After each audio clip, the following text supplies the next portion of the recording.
স্বাগত ডিবিসি সংবাদে। আপনাদের সাথে আছি ইশরাত জাহান। জানাবো খবরে বিস্তারিত। মধ্যরাতের আগুনে পুড়েছে সচিবালয়ের ৭ নম্বর ভবন, পুড়ে গেছে সড়ক, স্থানীয় সরকার, ডাক সহ কয়েকটি মন্ত্রণালয়ের গুরুত্বপূর্ণ নথি, কম্পিউটার, আসবাবপত্র। ফায়ার সার্ভিসের ১৯টি ইউনিটের চেষ্টায় ১০ ঘণ্টা পর পুরোপুরি নেভে আগুন। এই কাজে যোগ দেয় সেনাবাহিনী, র্যাব ও বিজিবি। রাত ১:৫২। আগুনের এই লেলিহান শিখা দেশের প্রশাসনিক কেন্দ্র সচিবালয়ে ৭ নম্বর ভবনে আগুন লাগার খবর পায় ফায়ার সার্ভিস। তবে তা দ্রুতই ছড়িয়ে পড়ে। সময় যত গড়িয়েছে ততই বেড়েছে আগুনের ভয়াবহতা। ক্ষতিগ্রস্ত হয় ৬, ৭ ও ৮ তলা। একদিকে আগুন নেভানোর চেষ্টা ফায়ার ফাইটারদের, অন্যদিকে পুড়ে ছাই রাষ্ট্রের গুরুত্বপূর্ণ দলিল। পানি সম্পদ, যুব ও ক্রীড়া, ডাক, টেলিযোগাযোগ ও তথ্য প্রযুক্তি, স্থানীয় সরকার, শ্রম কর্মসংস্থান, অর্থ, অভ্যন্তরীণ সম্পদ বিভাগ, সড়ক পরিবহন ও সেতু মন্ত্রণালয় রয়েছে এই ভবনে। আগুন লাগার ঘটনায় দ্রুতই সচিবালয়ের সামনে জড়ো হয়েছিলেন উৎসুক মানুষ। তাদের দাবি, মধ্যরাতে সচিবালয়ের মতো জায়গায় আগুন লাগার ঘটনা অস্বাভাবিক। বা সার্কিট হলে একটা রুমে লাগবে, কিন্তু একটা বিল্ডিং, এই বিল্ডিংটা মিনিমাম কমসে কম ৫০০ ফিট লম্বা হইব। তাহলে ৫০০ ফিট বিল্ডিংটা লম্বা, এই মাথা থেকে ও মাথা আগুন, এইটা কিভাবে সম্ভব? পরিকল্পিতভাবে এই আগুন লাগানো হয়েছে। এটা আমি মনে করি শেখ হাসিনার আমলা, সচিব, দালাল যারা আছে এবং রয়্যাল এজেন্ট যারা আছে তারা এই কাজগুলো করছে। এনএসআই, ডিজিএফআই, অন্য গোয়েন্দা সংস্থারা কি করেছে তাদের জবাবদিহির আওতায় আনতে হবে আজকে। আমি মর্মাহত, আমি দুঃখ প্রকাশ করছি, আমি অত্যন্ত কষ্ট পাচ্ছি যে আমার দেশের সম্পদ ষড়যন্ত্র করে দেশকে নষ্ট করার জন্য চক্রান্ত চালাচ্ছে। সাধারণ মানুষের অভিযোগ, পতিত আওয়ামী লীগের দোসরদের কাজ হতে পারে এটি। অন্তর্বর্তী সরকারকেও এর দায় নিতে হবে বলেও ক্ষোভ প্রকাশ করেন তারা।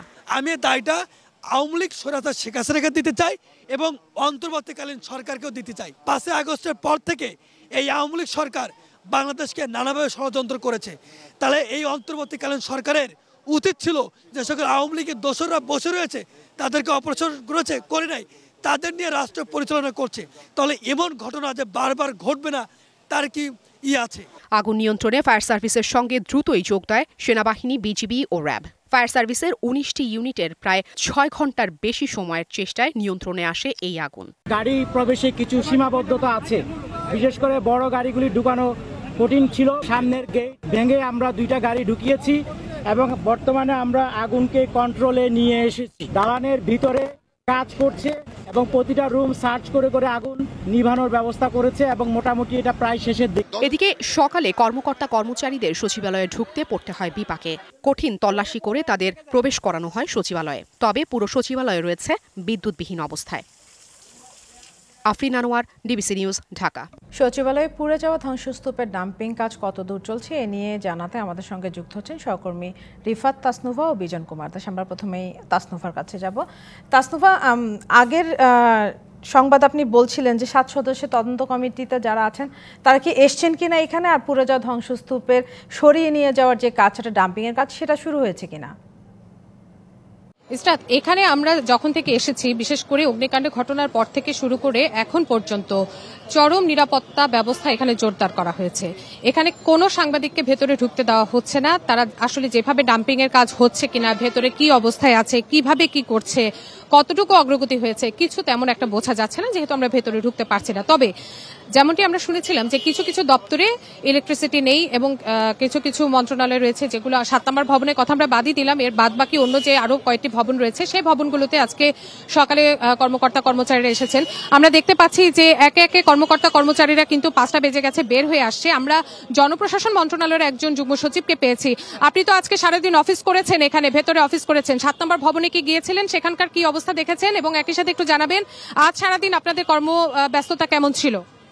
হ্যাঁ, আমি 7 নম্বর ভবনে গিয়েছিলাম, কিন্তু 7 নম্বর ভবনে কাউকেই প্রবেশ করতে দেওয়া হয় নাই।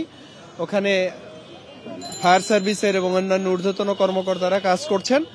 আর ভিতরের পরিবেশ ভালো ছিল, তবে কোনো কোনো ভবনে বিদ্যুৎ ছিল না বলে শুনেছি এবং পানিও ছিল না বলে শুনেছি।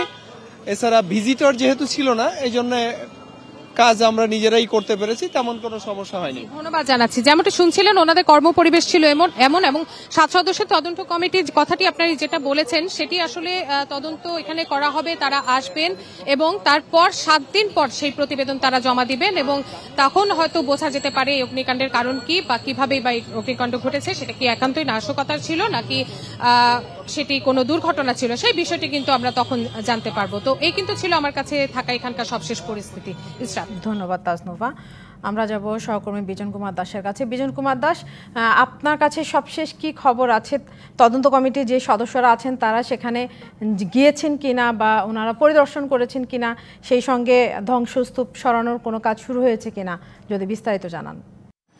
দেখুন, মন্ত্রিপরিষদ বিভাগের একজন অতিরিক্ত সচিবের নেতৃত্বে যে 7 সদস্যের তদন্ত কমিটি গঠন করা হয়েছে, সেটি দুপুরের পর আমরা দেখছি যে আসলে দফায় দফায় সরকারের বিভিন্ন দপ্তরের যে ঊর্ধ্বতন কর্মকর্তা আছেন তারা ভিতরে প্রবেশ করছেন। কিছুক্ষণ আগে ফায়ার সার্ভিসের ডিজি মহোদয় তিনি প্রবেশ করেছেন, তার গাড়িটিকে আমরা প্রবেশ করতে দেখেছি। ইতিমধ্যেই যেহেতু ফায়ার সার্ভিসের অনেক লোকজন এখানে ভিতরে আছেন, তাদের গাড়ি বেরো হচ্ছে, কিন্তু আমরা ভিতরে খোঁজ নিয়ে দেখেছি, খবর নিয়েছি, বিশেষ করে যারা বেরিয়েছেন তারা বলছেন যে আসলে এই যে ভবনটি ক্ষতিগ্রস্ত হয়েছে, বিশেষ করে 7 নম্বর ভবনটি, সেটি আইন শৃঙ্খলা বাহিনীর নিয়ন্ত্রণে রয়েছে, এখানে কাউকে প্রবেশ করতে দেওয়া হচ্ছে না। তবে যে কয়েকজন উপদেষ্টা তারা ছিলেন তারা দেখেছেন ঘুরে, তারা ক্ষতিগ্রস্ত বিষয়টি তারা দেখেছেন, কিন্তু আসলে তদন্ত কমিটি আনুষ্ঠানিকভাবে কাজ শুরু করেছে কিনা এই ব্যাপারে আমাদের কাছে কোনো তথ্য এখনো আসেনি। তবে আমরা দেখছি যে তারা অনেকেই ভিতরে প্রবেশ করছেন, তারা কিন্তু কাজ শুরু করার বিষয়টি আমাদের নজরে আসেনি। যেমনটি বলছিলাম যে উপদেষ্টা যারা ছিলেন তারা বেশ কয়েকজন বেরিয়ে গেছেন। তো এখনো পর্যন্ত সরকারের ক্যাবিনেট ডিভিশনের বেশ কয়েকজন কর্মকর্তা তারা ভিতরে অবস্থান করছেন, পুলিশের পক্ষ থেকে সেটি বলা হয়েছে। আর এমনিতে অন্যান্য ভবন আপনি জানেন যে 5টা বেজে গেছে, ঠিক অন্যান্য কর্মদিবসে ঠিক এই সময়ে যে পরিমাণ কর্মকর্তারা কাজ শেষে বেরিয়ে যান, কিন্তু আজকে কিন্তু একেবারে ভিন্ন চিত্র। হাতে গোনা কয়েকজন তারা বেরোচ্ছেন। এর আগে আজকে এই ভবনটি ছাড়া বাকি যে ভবনগুলো রয়েছে সেখানে যারা কর্মরত ছিলেন আংশিক কাজ হয়েছে, তাদের সাথে কথা বলে আমরা জানতে পেরেছি অনেকেই কাজ হয়নি, কিন্তু তারা বেরোচ্ছেন খুব কম সংখ্যার মধ্যে। যেমনটি বলছিলাম যে আসলে ক্ষতিগ্রস্ত ভবনে যে তদন্ত কমিটি 7 কর্মদিবসের মধ্যে তাদের প্রতিবেদন দেওয়ার জন্য বলা হয়েছে, হয়তো সেই মধ্যে তারা কাজ করবেন। এই ব্যাপারে তারা সেই ব্যাপারটি তারা কাজ করছেন এখানে আমরা জানতে পেরেছি। তো আপাতত ইসরাত, এই ছিল আমার কাছে এখানকার সবশেষ খবর। পরবর্তী খবরে যদি আরো কিছু তথ্য আপনাকে পাই আমরা আপনাকে জানাতে পারবো। নিশ্চয়ই। ধন্যবাদ বিজন কুমার দাস। সচিবালয়ে আগুনের ঘটনায় 7 সদস্যের তদন্ত কমিটি করেছে সরকার। এই ঘটনা ষড়যন্ত্র বা নাশকতা কিনা তা তদন্তের পর জানা যাবে বলে জানিয়েছেন স্বরাষ্ট্র উপদেষ্টা। আর স্থানীয় সরকার উপদেষ্টা এই আগুনের ঘটনাকে ষড়যন্ত্র উল্লেখ করে জড়িতদের ছাড় না দেওয়ার হুঁশিয়ারি দিয়েছেন। মধ্যরাতে সচিবালয়ে 7 নম্বর ভবনের আগুনে 6, 7, 8 ও 9 তলায় আগুন লাগে, যার মধ্যে সবচেয়ে বেশি ক্ষতিগ্রস্ত হয়েছে 8 ও 9 তলা। 7 নম্বর ভবনে 6টি মন্ত্রণালয় ও একাধিক বিভাগের অফিস রয়েছে, যার মধ্যে রয়েছে যুব ও ক্রীড়া মন্ত্রণালয়, ডাক, টেলিযোগাযোগ ও তথ্য প্রযুক্তি মন্ত্রণালয়, স্থানীয় সরকার, পল্লী উন্নয়ন ও সমবায় মন্ত্রণালয়, শ্রম ও কর্মসংস্থান মন্ত্রণালয়, অর্থ মন্ত্রণালয়ের আর্থিক প্রতিষ্ঠান বিভাগ, অভ্যন্তরীণ সম্পদ বিভাগ, সড়ক পরিবহন ও সেতু মন্ত্রণালয়ের সড়ক পরিবহন ও মহাসড়ক বিভাগ। আগুনের লেলিহান শিখায় পুড়ে ছাই রাষ্ট্রের নাম না জানা গুরুত্বপূর্ণ দলিল। তবে কি কারণে এই আগুন বা তার সূত্রপাতই বা কি তা নিশ্চিত হওয়া যায়নি বলে জানিয়েছেন স্বরাষ্ট্র উপদেষ্টা। তদন্তের পরে বলা যাবে, প্রাথমিকভাবে আমরা বলতে পারবো না, একটা ইনভেস্টিগেশনের পরে আমরা বলতে পারবো। কারণ আগুনটা 6 তলায় লাগছে, 11টা 7, 8 উপরের দিকে গেছে, কিন্তু নিচে আর আসতে পারবে না। অ্যাক্সিডেন্ট তো সব জায়গায় হইতে পারে। এদিকে ফেসবুক স্ট্যাটাসে স্থানীয় সরকার, পল্লী উন্নয়ন ও সমবায় মন্ত্রণালয়ের উপদেষ্টা অভিযোগ করে বলেছেন, অন্তর্বর্তী সরকারকে ব্যর্থ করার জন্যই এই আগুনের ঘটনা। বিগত সরকারের সময়ে অর্থ লোপাট ও দুর্নীতির প্রমাণ পেয়েছিল তার মন্ত্রণালয়। তবে এই আগুনে কি পরিমাণ ক্ষয়ক্ষতি হয়েছে তা এখনও অজানা বলে উল্লেখ করেন পুড়ে যাওয়া মন্ত্রণালয়টির উপদেষ্টা। আগুন 6 ঘণ্টা পর নিভলেও সচিবালয়ে কর্মকর্তা কর্মচারীদের ভেতরে প্রবেশে দীর্ঘ সময় অপেক্ষা করতে হয় বাইরে। কয়েক ঘণ্টা পর শুধুমাত্র 5 নম্বর গেট দিয়ে কয়েক হাজার কর্মকর্তা কর্মচারী প্রবেশ করায় প্রচণ্ড ভিড় দেখা যায়। মেহেরমনি, ডিবিসি নিউজ, ঢাকা। সচিবালয়ে ভয়াবহ আগুনের ঘটনায় গুরুত্বপূর্ণ নথিপত্র পুড়ে যাওয়ায় ব্যাপক ক্ষতি হবার পাশাপাশি অন্তর্বর্তী সরকারও বিব্রতকর অবস্থায় পড়েছে। এই ঘটনায় উদ্বেগ প্রকাশ করে দেওয়া বিবৃতিতে এসব কথা বলেন বিএনপি মহাসচিব মির্জা ফখরুল ইসলাম আলমগীর। তিনি আরও বলেন, মধ্যরাতে নিশ্ছিদ্র নিরাপত্তা থাকার পরও সচিবালয়ে আগুন লাগার ঘটনা উদ্বেগজনক। সুষ্ঠু তদন্ত ও দোষীদের খুঁজে বের করে শাস্তির দাবি জানান বিএনপি মহাসচিব। নিহতের পরিবার সহ আহতদের ক্ষতিপূরণ দেওয়ারও আহ্বান জানান মির্জা ফখরুল।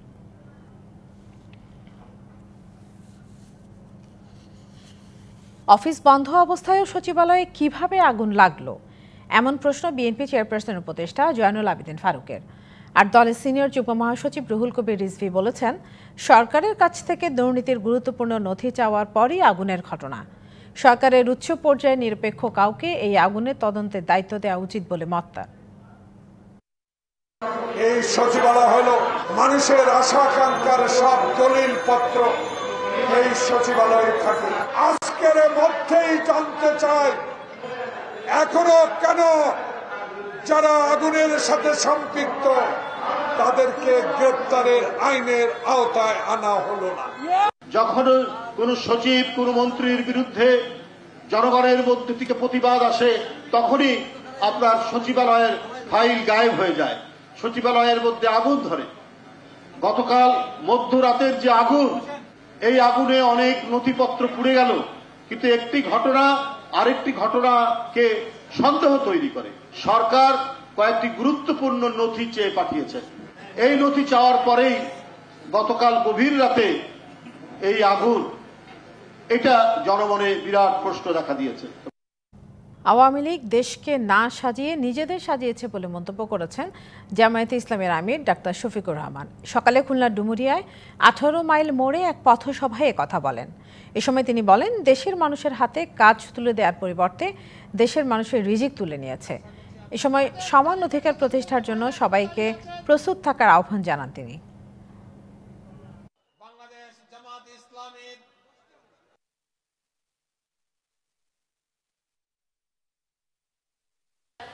তারা এদেশের জনগণের শাসন কায়েম করেনি, একটি গোষ্ঠী নয় একটা পরিবারকে এই জাতির গাড়ে চাপিয়ে দিয়েছিল, মহাসড়কে এনে তুলে দিয়েছে দেশকে। বিশ্বে নাকি বাংলাদেশ উন্নয়নের রোল মডেল। আর ঠিকই বলেছে, উন্নয়নটা তাদের কপালে হয়েছে, জনগণের নয়। বিডিআর বিদ্রোহের ঘটনায় কোনো দেশকে এখনো চিহ্নিত করা হয়নি। সকালে বিজিবি হেডকোয়ার্টারে প্রথম বৈঠক শেষে কমিশনের চেয়ারম্যান অবসরপ্রাপ্ত মেজর জেনারেল আলম ফজলুর রহমান একথা বলেন, যারা দেশ ছেড়েছেন তাদেরকেও জিজ্ঞাসাবাদের আওতায় আনা হবে, প্রয়োজনে দেশের বাইরেও প্রতিনিধি পাঠানো হবে। বিডিআর বিদ্রোহের ঘটনায় যারা ক্ষতিগ্রস্ত সকলের বিষয়টি নিয়ে কাজ করা হবে জানিয়ে তিনি বলেন, নিরপেক্ষ ও নির্মোহভাবে কাজ করবে কমিশন। সরকার নির্ধারিত সময়ের মধ্যে তদন্ত প্রতিবেদন দেওয়ার আশা প্রকাশ করেন কমিশন চেয়ারম্যান। বলেন, কাউকে অন্ধকারে নয়, পরিষ্কারভাবেই করা হবে পুরো তদন্ত।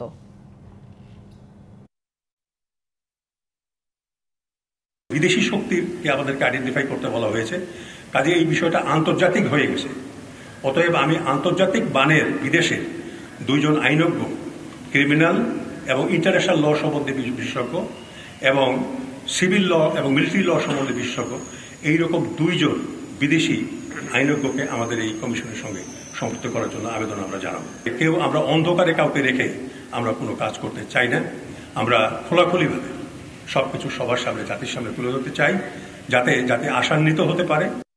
বৈষম্য বিরোধী ছাত্র আন্দোলন তখন তুঙ্গে।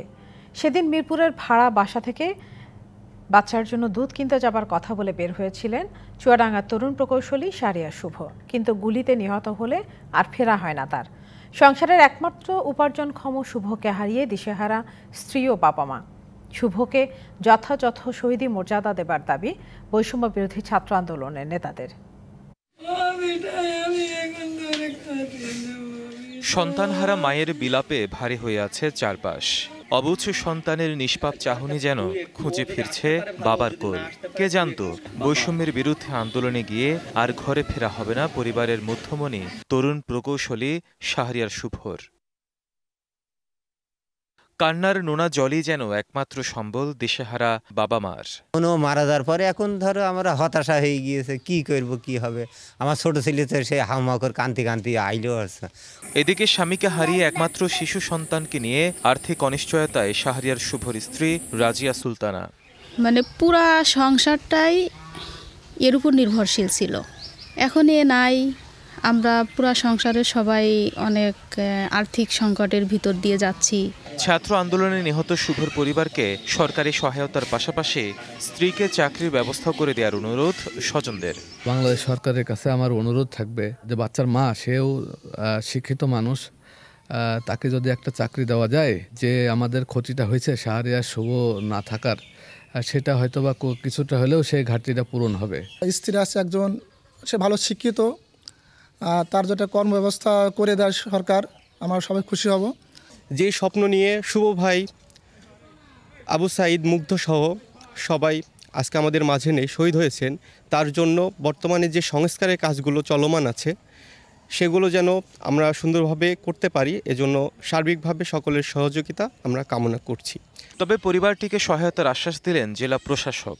জেলা প্রশাসন, উপজেলা প্রশাসন তরফ থেকে তাদেরকে আমরা সার্বিক সহযোগিতা দিতে প্রস্তুত। এক্ষেত্রে আমাদের উপজেলা প্রশাসনের মাধ্যমে তাদেরকে সার্বক্ষণিক খোঁজ খবর রাখা হয়। বৈষম্য বিরোধী ছাত্র আন্দোলনে চুয়াডাঙ্গার শাহরিয়ার শুভ ছাড়াও নিহত হয়েছে আরও একজন, এছাড়া আহত হয়েছে 42 জন। ডিবিসি নিউজ ডেস্ক। বাংলাদেশ মিয়ানমার সীমান্তে দেশের সার্বভৌমত্বের নিরাপত্তার ঝুঁকি এই মুহূর্তে নেই, তবে ঝুঁকি তৈরি হলে সেনাবাহিনী প্রস্তুত আছে। দুপুরে ঢাকা সেনানিবাসে গেল এক মাসে দেশের আইন শৃঙ্খলা রক্ষায় সেনাবাহিনীর কার্যক্রম সম্পর্কে সংবাদ সম্মেলনে একথা বলেন মিলিটারি অপারেশন ডিরেক্টরেটের কর্নেল ইফতেখার হায়দার খান। আইন শৃঙ্খলা পরিস্থিতি নিয়ন্ত্রণ বিষয়ে তিনি জানান, গেল 4 সপ্তাহে 28টি অবৈধ অস্ত্র ও 424 রাউন্ড গোলাবারুদ উদ্ধার করা হয়েছে। এছাড়া বিভিন্ন অপরাধে যুক্ত থাকায় গ্রেপ্তার হয়েছেন 1405 জন। তিনি জানান, দেশে আইন শৃঙ্খলা পরিস্থিতি নিয়ন্ত্রণে বিভিন্ন বাহিনীর সঙ্গে মিলে কাজ করছে সেনাবাহিনী।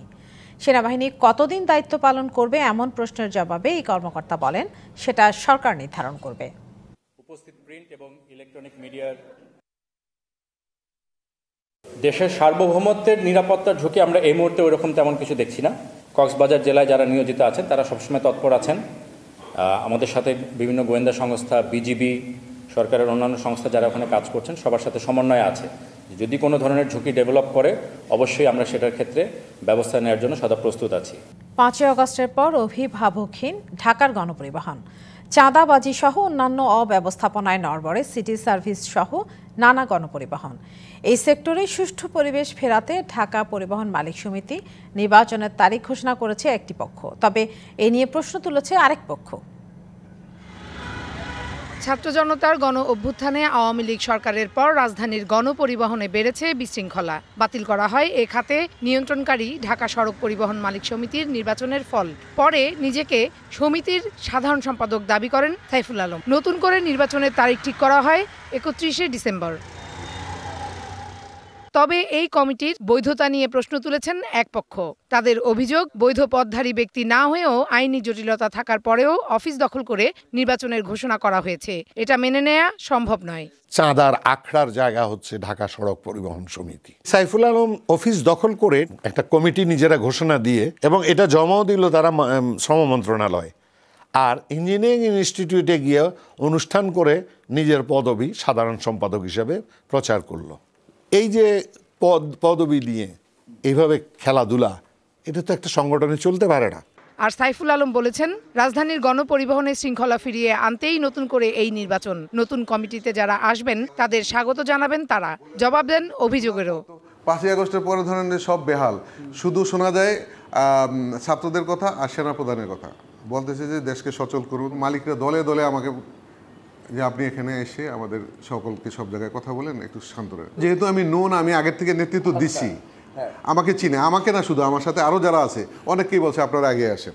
ঢাকার গণপরিবহন সেক্টরের আধুনিকায়নে যা যা প্রয়োজন সব ধরনের পরিকল্পনা আছে বলেও জানান তিনি। আমরা কি করি দেখেন, আপনার প্ল্যানিংটা অনুযায়ী কাজ করি না, আমি আমার মতোই কাজ করি না, আমি সেই ধাঁচেই চলি। আমাকে তো এইটুকু বিবেচনায় নেওয়ার অধিকার আমি অনুরোধ করতে। ফারহানা জুথি, ডিবিসি নিউজ, ঢাকা। ময়মনসিংহ সদর উপজেলার গাছতলা এলাকায় বালুবাহী ডাম্প ট্রাকের সাথে সিএনজি চালিত অটোরিকশার সংঘর্ষে স্বামী স্ত্রী সহ 4 জন নিহত হয়েছেন। আহত হয়েছেন আরও 2 জন। সকাল 7:30টার দিকে এই দুর্ঘটনা ঘটে। নিহতরা হলেন আব্দুর রশিদ, তার স্ত্রী বকুল আক্তার, বিদ্যা মিয়া এবং লাবণী আক্তার।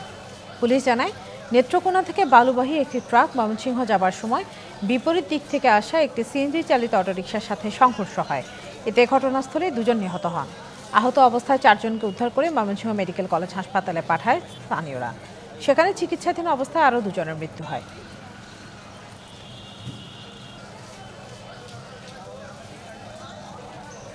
বিপিএল এর দলগুলোর মাঠের ব্যস্ততা শুরু হয়েছে। প্রথম দিনে অনুশীলন করেছে চিটাগং কিংস ও ঢাকা ক্যাপিটালস। চিটাগং কিংসে যোগ দিয়েছেন হেড কোচ শন টেইট। তার অধীনে পিম্পুরে প্রথম দিনে অনুশীলন করেছেন খেলোয়াড়রা। বাকি বিদেশি তারকারাও দলের সাথে যোগ দিচ্ছেন, তবে দলের সবচেয়ে বড় তারকা সাকিব আল হাসানের খেলা অনিশ্চিত। ঢাকা ক্যাপিটালসের হয়ে প্রথম দিনে মাঠে নামেন মুস্তাফিজুর রহমান, তানজিদ হাসান তামিম, লিটন দাসের মতো তারকারা। নতুন থিম সং প্রকাশ করারও ঘোষণা দিয়েছে ক্যাপিটালস কর্তৃপক্ষ। 30 ডিসেম্বর ফরচুন বরিশাল, দুর্বার রাজশাহী ম্যাচ দিয়ে পর্দা উঠবে বিপিএল এর এবারের আসরের। মেলবোর্ন টেস্টে অস্ট্রেলিয়া ভারত লড়াই ছাপিয়ে চলছে কনস্টাস এফেক্ট। ভারতের বিপক্ষে টেস্ট অভিষেকেই অর্ধশতক তুলে নেওয়া এই অজি তরুণকে নিয়ে ক্রিকেট বিশ্বে চলছে আলোচনা। বিরাট কোহলির সাথে বিবাদে জড়িয়েছেন, 3 বছর পর বুমরাকে ছক্কা হাঁকিয়েছেন। তার চেয়েও বেশি আলোচনা হচ্ছে কনস্টাসের বাংলাদেশি ব্যাটিং কোচ তাহমিদ ইসলামকে নিয়ে। ম্যাচের মাঝপথেই প্রতিপক্ষ শিবিরে সেরা তারকার সাথে ধাক্কা, যাকে বলা হয় বিশ্ব ক্রিকেটের পোস্টার বয়। সেই বিরাট কোহলির চোখে চোখ রেখে আগুন ঝাউনি। একজন অজি ক্রিকেটার যতটা আক্রমণাত্মক গুণ থাকা প্রয়োজন, তার সবই যেন টেস্ট ক্যারিয়ারের প্রথম দিনই দেখিয়ে দিলেন স্যাম কনস্টাস। অভিষেকে নেমেই ক্রিকেট বিশ্বে আলোড়ন তুললেন মাত্র 19 বছর বয়সী এই ব্যাটার। তাকে নিয়েই এখন কৌতূহল ক্রিকেট বিশ্বে। বক্সিং ডে টেস্টের প্রথম দিন ব্যাট করতে নেমেই হাফ সেঞ্চুরি করেন কনস্টাস। 65 বলে 60 রানের এক দুর্দান্ত ইনিংস খেলেন তিনি। শুধু তাই নয়, প্রায় 3 বছর পর নিজের বলকে ওভার বাউন্ডারিতে আছড়ে পড়তে দেখলেন বুমরা। সেই কাজটাই করেছেন কনস্টাস। ভারতের সেরা বোলারকে দিয়েছেন ছক্কা হজমের তিক্ত স্বাদ। দীর্ঘদিন ওপেনিং নিয়ে ভুগছিল অস্ট্রেলিয়া। স্টিভেন স্মিথ, ম্যাক্সওয়েনি কাউকে দিয়েই কাজ হচ্ছিল না। সেই ভরসার প্রতিদান রাখলেন স্যাম। তার উঠে আসা নেপথ্যের গল্প অনুসন্ধানে উঠে এলো এক বাংলাদেশির নাম, তিনি তাহমিদ ইসলাম। বাংলাদেশ জাতীয় দলে না খেললেও দেশের ঘরোয়া ক্রিকেটের পরিচিত মুখ ছিলেন তাহমিদ। এখন কনস্টাসের কল্যাণে পুরো বিশ্ব চিনল তাকে। কনস্টাসের ব্যাটিং কোচ হিসেবে তার ভূমিকা উঠে এসেছে মেলবোর্ন টেস্টের ধারাভাষ্যে। সব মিলিয়ে টেস্টে নিজের প্রথম দিনটা স্মরণীয় করে রাখলেন কনস্টাস, যার এফেক্ট চলছে মেলবোর্নে। তবে অজি কিংবদন্তিরা এই টিনেজারকে চাপমুক্ত থাকার পরামর্শ দিচ্ছেন, যেতে হবে আরও বহুদূর। ফারজানা জাহান প্রিয়া, ডিবিসি নিউজ। সংবাদ এই ছিল এখনকার মতো। ডিবিসি নিউজের সংবাদগুলো পড়তে ভিজিট করুন dbcnews.tv আর ভিজিট করুন ডিবিসি নিউজের ফেসবুক পেজ এবং ইউটিউব চ্যানেল। সঙ্গেই থাকুন।